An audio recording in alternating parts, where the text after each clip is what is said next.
तो आप सभी कैसे हैं। आज मैं फिर बीबीए प्रोग्राम का फर्स्ट सेमेस्टर में जो वेरी इंपॉर्टेंट क्वेश्चन है उसका मैं आंसर कराऊंगा। है मौर्य साम्राज्य की प्रशासन व्यवस्था। ये दो अन्य तरह से पूछा था, लेकिन बेसिकली अगर इसमें ये हो मौर्य साम्राज्य की प्रशासन व्यवस्था, तो इससे आप पूरा क्वेश्चन समझ जाएंगे। व्यवस्था का वर्णन कीजिए या मौर्य साम्राज्य की व्यवस्था की विवेचना कीजिए। ये अन्य कई तरीक़ों से पूछा जा सकता है, लेकिन सिंपली उसका मतलब ये होता है मौर्य साम्राज्य की प्रशासन व्यवस्था। जहाँ ये डाल दे समझ जाइए अब मौर्य साम्राज्य की प्रशासन व्यवस्था वो पूछ रहे हैं। ठीक है, तो हम शुरू करते हैं ना। फर्स्ट परिचय मौर्य साम्राज्य की प्रशासन व्यवस्था का परिचय में पढ़ते हैं। मौर्य साम्राज्य एक बहुत बड़ा एवं विशाल साम्राज्य था। दक्षिण भारत को छोड़कर अगर हम देखते हैं तो उत्तर भारत में सभी में इसने क्या है पूरा अपना साम्राज्य फैला लिया था। उसी हिसाब से ये वर्क करता था। ठीक है गाइस, और इसने कई विकेंद्रीकरण किए थे, यानी कि और जो इसकी राजधानी थी वो पाटलिपुत्र थी, जो कि आज बिहार में है। जो ये सब जो है ये आप अपने उसमें डाल सकते हैं परिचय में, और ये जो नोट्स में बता रहा हूँ वो भी। ठीक है, जानकारी में, और इनकी जानकारी जो हमें बौद्ध, जैन और कई अभिलेखों से मिलती है, अशोक के स्तंभ वगैरह से। ठीक है गाइस,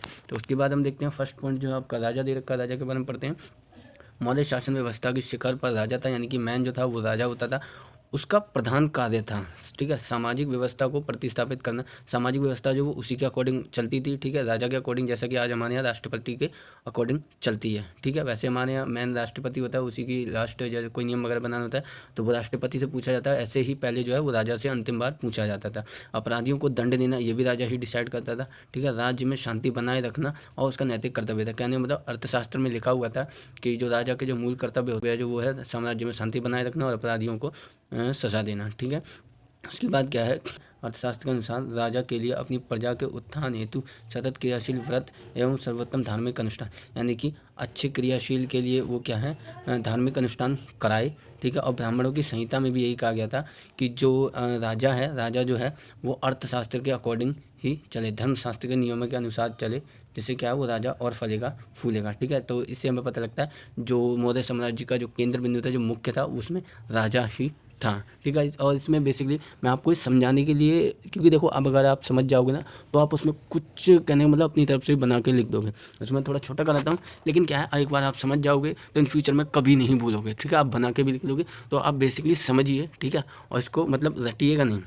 मेरा मेन मोटिव ये है आप इसमें समझें। ठीक है गाइस, मौर्य साम्राज्य की प्रशासन व्यवस्था में सेकंड पॉइंट देखते हैं मंत्रिपरिषद। मंत्रिपरिषद में मेगास्थनीज के अनुसार, ठीक है, मेगास्थनीज जो है, मेगास्थनीज की इंडिका लिखी गई थी। इंडिका में ये सब इन्फॉर्मेशन होती है, उसके अकॉर्डिंग ये बता रहा है आपके बुक में लिखा हुआ। मेगास्थनीज के अनुसार राजा की सहायता के लिए मंत्रियों का परिषद होता था। जैसे हमारे यहाँ चलता है किसी भी यहाँ पे प्रधानमंत्री को कोई नियम लाने से पहले कुछ लोग जो हैं और छोटे छोटे जो परमानेंट मंत्री होते हैं वो अपनी राय देते हैं, उसी तरह मैं उसमें होता था मंत्रिपरिषद, जो राजा को अपनी राय देता था। ठीक है, और जो जिसमें इस मंत्रिपरिषद में जो सदस्य होते थे वो विवेक बुद्धि के प्रसिद्ध और उच्च अधिकारियों के मंत्री एवं सर्वोच्च स्थान था, यानी उनका अन्य मंत्रियों की अपेक्षा ऊंचा स्थान था, और साथ ही विवेक और बुद्धि में भी वो तेज होते थे। ठीक है, और अन्य पदाधिकारियों में पुरोहित, और जो अन्य पद अधिकारी थे उसमें पुरोहित, सेनापति, युवराज और ये अध्यक्ष होते थे, जो राज्य के आर्थिक, अब ये लोग क्या करते थे, राज्य के आर्थिक मामले जो भी होते थे उसमें राजा की सहायता करते थे। कौन? तीन पुरोहित, सेनापति और युवराज। ठीक है, और कृषि एवं व्यापार और वाणिज्य और सुनाई, बुनाई और कटाई जैसे दस्तकर्म, खनन आदि को नियंत्रण में, विनिमय करने में जैसे कार्य में ये जिम्मे होते थे। कहने मतलब इसमें जो कार्य, खनन, दस्तकर्म जो कार्य होते थे, ठीक है, उनका जिम्मा जो था वो इन्हीं के ऊपर था, और मंत्रिपरिषद के ऊपर कि किस प्रकार कार्य होता है और करवाना चाहिए। ठीक है, उसके बाद क्या आता है, उसके बाद नगर परिषद आता है। नगर परिषद में क्या कहता है कि नगर प्रशासन के लिए, ठीक है, जो मौर्य साम्राज्य ने, ठीक है, ये 30 सदस्यों का आयोग था और इसे 6 भागों में बांटा गया था। प्रत्येक में पाँच सदस्य होते थे जिनका अपना अलग अलग कार्य था। जैसे कि हम इसमें पहले में देखते हैं, पहले में क्या था कि जितने भी पहली जो थी उसमें उद्योग और शिल्पों की देखरेख करते थे, जितने भी उद्योग चलते थे, यानी कि व्यापार वगैरह चलने, और शिल्पकारी जो भी होती थी, और श्रम परिश्रम विनिमय करती थी, यानी कि जितना भी काम वगैरह और श्रमिक वगैरह लगे होते थे उनको जो भी पैसा वगैरह देना होता था वो ये लोग देते थे। और सामग्री जो उपयोग में आती थी उसका भी सुनिश्चित यही लोग करते थे कि किस कार्य में कौन सी सामग्री लगेगी। ये प्रथम परिषद थी। द्वितीय परिषद क्या थी, जो विदेश से जो लोग आते थे उनकी सुरक्षा का ध्यान रखती थी, और साथ में उसका मूल्यांकन भी किया जाता था, यानी बाहर के विदेशी जो लोग घूमने आते थे उनका देख रेख और उनका सामान और वो कैसे मतलब रहेंगे, उनकी जो भी व्यवस्था, उसका पूरा जिम्मा जो था वो दूसरे के ऊपर था, दूसरी परिषद के ऊपर। तीसरी परिषद क्या करती थी, उसका जिम्मा क्या था, जितने भी जन्म ले रहे हैं बच्चे उनका पंजीकरण, और साथ में जितने मृत्यु हो रही है उन लोगों का पंजीकरण भी यही लोग करते थे। कौन से? तीसरी परिषद वाले। इसमें मृत्यु नहीं लिखा है गाइस, ठीक है, करते थे। चौथे परिषद में क्या है उत्पादों की बिक्री, जो भी वहाँ उत्पादन होता था, विनिर्मित होकर बनता था, उसकी बिक्री, और ठीक है तौलों मापों की देखरेख करना, ठीक है। और कहने का मतलब यह जो भी चीज़ें बनती थी उनकी देखरेख करते थे, यानी कि उसमें देखते थे कैसा मटेरियल लगा, कोई नकली मटेरियल तो नहीं लगा, ख़राब मटेरियल तो नहीं बना है। तो चौथी परिषद का ये काम था, जो भी सामान बनना है उसमें क्या क्या प्रयुक्त हो रहा है उसकी जानकारी देना।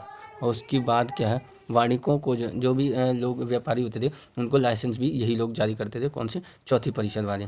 और पाँचवीं परिषद वाले जो हैं वो जो भी सामान बन जाता था ना, उसमें जो भी माल वगैरह होता था उसमें मिलावट के गलत कार्यों को रोकते थे, यानी कि उसमें कोई रॉन्ग मटेरियल ना मिलाया जा रहा हो, उसको रोकने के लिए ये पाँचवीं परिषद बनाई गई थी, ठीक है। उसके बाद छठी परिषद का सिंपल टैक्स लेना था, वो जितनी भी चीज़ें बिकती थी उनसे टैक्स लेता था।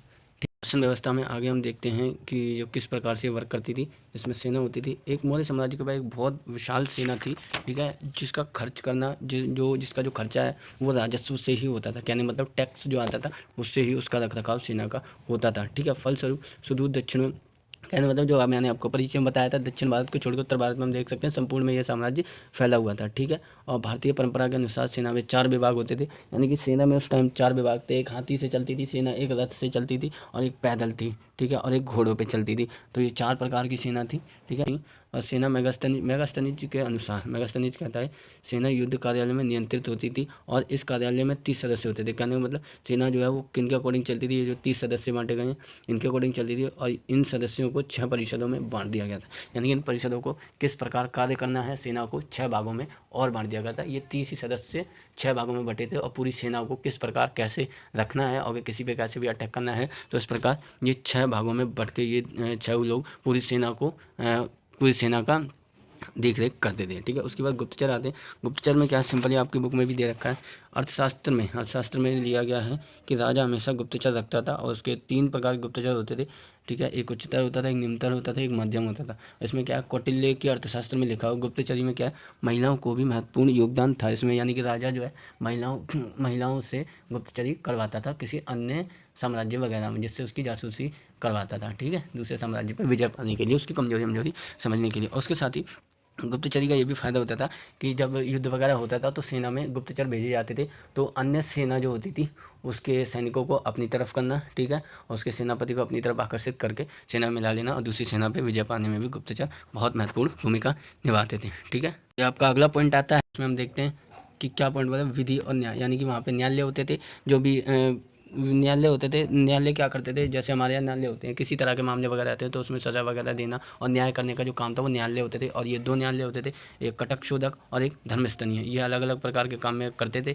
जो धर्मस्थनीय था, ठीक है, उसमें क्या है, ये व्यवहारिक धर्मस्थनीय में क्या है, व्यवहारिक मामले आते थे और उनका निपटारा किया जाता था, ठीक है। और इसमें विवाह, तलाक, विरासत, आवास, अतिक्रमण, कर्ज, निक्षेप, पकड़, अनुसंधान, यानी कि जो जितने भी मामले वगैरह होते हैं जो इसमें लिखे हैं आप देख लेना, ठीक है, उनका निपटारा कौन जो है, न्यायालय करता था, ठीक है। उसमें मेनली 2 ही मुख्य न्यायालय थे, आप वो याद रखिएगा, धर्मस्थनीय और कटक शोधक थे।